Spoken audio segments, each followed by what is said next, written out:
और एक समय ऐसा होता है कि आप उसको बचा भी नहीं पाते, इतनी तेजी से वो लिक्विडेशन प्राइस सामने आ जाता है।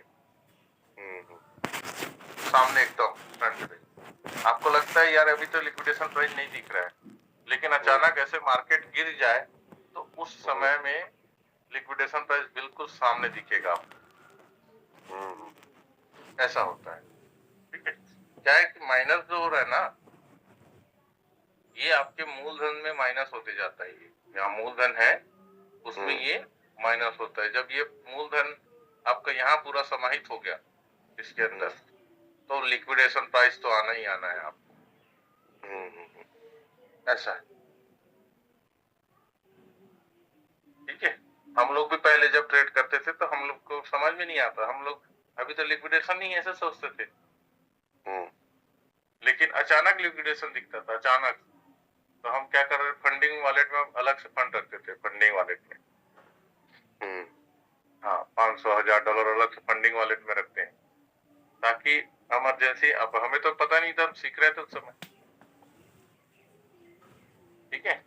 क्रॉस का अलग सिस्टम चलता है, आइसोलेट का तो अब सभी को बता दिया हो, है ना। लेकिन क्रॉस का सिस्टम अलग चलता है, हमको पता नहीं चलता है, हमें पूरा फंड दिखते रहता है कि हाँ मेरा इतना फंड है, इतना फंड है ना। और हमारा ट्रेड बढ़ते चला जाता है। अचानक से जब वो पार हो जाता है लिमिट से, तब वो दिखा देता है। हाँ, अचानक से जैसे ही पार होता है तो वो फिर एक कॉइन में दिखाएगा, फिर दो में, सभी कॉइनों में दिखाना शुरू कर देता है। अब हाहाकार मच जाएगा, बचाए किसको। तो उस कंडीशन में जो हम बैकअप फंड रखते थे ना, तो हमारे कैलकुलेशन के हिसाब से हम डाल देते थे कि भैया हमारा फंड इतना है और इतने में बच सकता है, तो बच जाता था ट्रेड। अभी भी मैं समझो $400-500 एक्स्ट्रा उसमें डाल के रखा हूँ फंडिंग वॉलेट में, है ना। ऐसा और लिक्विडेशन बिल्कुल जीरो रखना है, 1.5%, 2%, 1.75 रहता है ज्यादातर लिक्विडेशन प्राइस, ज्यादा नहीं रखना। अभी भी कॉइन हम लेते हैं, ट्रेड करते हैं, उसमें भी प्रॉफिट आता है, तो उसमें हमारा एसेट बढ़ता है। प्लस हम 0% रिस्क में ट्रेड ले रहे हैं तो टेंशन नहीं रहता। जैसे मैं अभी अब ट्रेड ले दिया आप लोगों के सामने, ट्रेड लेके दिखाया, अब उसमें अब लिक्विडेशन दिख नहीं रहा था, लिक्विडेशन दिखता तो मैं वहीं पे बताता। तो लिक्विडेशन इस तरीके से तेजी से भी आता है, हमें पता भी नहीं चलेगा। ठीक है मनीष जी, समझ गए? हाँ जी, हाँ जी। सर ये ऊपर गया था 17 पे, उन्होंने देखा नहीं, वहां से नीचे आते शॉर्ट लगा देते तो सही रहता ना। हाँ हाँ बिल्कुल, वहां पे इसमें तो शॉर्ट ही लगाना था। अब इनका मेरे ख्याल से ये कॉइन पहले लॉन्ग शॉर्ट लगा था ना। जी जी जी सर। शॉर्ट लगा था, उसके बाद ये लॉन्ग लगाए। हाँ, बहुत बाद मैंने लगाया, बाद में। ठीक है, अब शॉर्ट से तो निकल गया, अब लॉन्ग फंस गया, है ना। जी बार बार वही रिपीट नहीं करना है। जी अगर सर। लॉन्ग को फ्री हो गए तो शॉर्ट को वेट कर लो, ठीक है। और अगर आपको बताया कि नहीं निकल पा रहे हो तो भाई इसका डबल लो इसमें और फ्री हो जाओ, क्यों फंसे रहना। अब आप ये कब ऊपर जाएगा तो कब निकलोगे, है ना। अब रोज जी सोचोगे, सोच सोच के आपका दिमाग ऐसे ही खराब हो जाएगा। किसी दिन आप छोड़ना इसको, भाई ज्यादा ट्रेड ले लेता हूँ या ये ट्रेड ले लेता हूँ, गलती करोगे, गलती का फिर हर जाना नहीं, भुगतना पड़ेगा, ठीक है। जी तो फ्री होने की कोशिश करिए, है ना। जी सर। तो चलिए, यहाँ तक क्लियर हो गया कि कौन कौन से कंडीशन है जिससे हम लिक्विडेट होते हैं, लिक्विडेट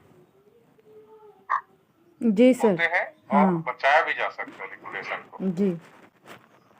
ठीक है। तो पुराने के लिए भी रिपीट हो गया, आज रिवीजन हो गया। चलिए, तो लिक्विडेशन बता दिए, और क्या इसे बताना बच गया? सर मार्जिन कॉल कितना तक पहुंच सकता है? अच्छा, लिक्विडेशन तो समझ में आ गया आपको? जी सर। चलो, मार्जिन कॉल आपके फंड के रिकॉर्डिंग खोलना है, आप अगर $100 का फंड रखे हैं एक्सचेंज में, तो आपको ऐसे कैलकुलेशन करना है कि $100 से ज्यादा का ट्रेड ओपन नहीं करना है। जैसे $5 लिए, $5 लिए, $5 लिए, फिर 10 लिए, फिर 20 लिए, ठीक है, फिर 40 लिए, तो कितना हो गया टोटल? $85। 85। तो ये 85 यानी कि 100 के आसपास का ले लिया हमने ट्रेड। अगर 80 लेते हैं तो 165 होगा।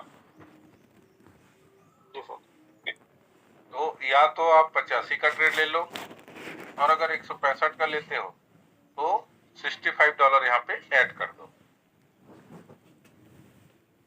तो सर इसमें से 50 का ट्रेड ले लें तो कैसा रहेगा? 50 का भी ले सकते हैं ट्रेड, कोई दिक्कत नहीं है। नहीं, तो मतलब 50 USDT अपने शॉर्ट के लिए रख लो सर। जैसे मार्केट ऊपर जाता है, चलने दो लोग में प्रॉफिट लो, जब देख लो तो अब नीचे को आना है तो शॉर्ट लगा दो वही 50। आप ले सकते हैं, कोई मनाही थोड़ी ना है। सर $100 मेरे पास है और मैं 5x में ले रहा हूँ, तो करीब करीब कितना लेने से? ये तो बताया ना आपको, अगर $100 है तो आपको इस तरीके से आपको समझना है कि आपका $100 कहाँ तक खत्म हो रहा है, ठीक है। अब ये 0 कॉल है, ये फर्स्ट है, ये सेकंड है, ये थर्ड है, ये फोर्थ है। 4 कॉल तक आप ले सकते हैं, 5 कॉल तक ले सकते हैं। 5 से आगे लेना है तो आपको फंड डालना पड़ेगा।